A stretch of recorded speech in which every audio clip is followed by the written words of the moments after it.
Hygiène féminine, on en parle dans ce journal avec cette question. Quelles sont les conséquences des gammes cosmétiques proposées aux femmes lors d'un bain intime?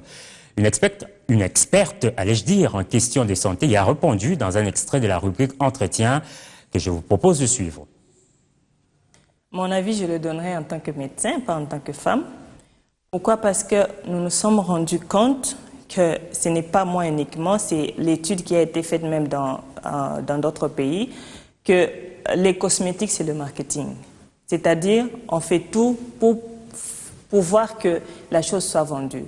Et donc, pour les femmes, je conseillerais de n'utiliser aucun produit, ni savon. C'est très irritant pour la partie intime.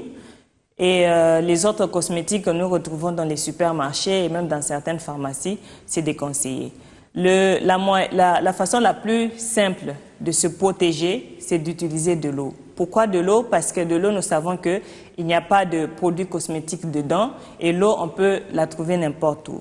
Aussi, les cosmétiques que nous utilisons détruisent ce qu'on appelle la flore bactérienne normale, c'est-à-dire l'ensemble des bactéries naturelles que Dieu a créées comme telles pour défendre l'organisme lorsqu'il y a une infection, la voie génitale bien sûr, de se défendre. Mais quand on utilise les cosmétiques qui souvent détruisent ces bactéries naturelles, ça ne fait que favoriser les infections. Et puis, la société des télécommunications RTL Congo a scellé aujourd'hui un partenariat avec la société commerciale de postes et télécommunications. RTL entend ainsi donner une nouvelle dynamique à la SCPT afin de faire développer les secteurs des télécommunications en RDC.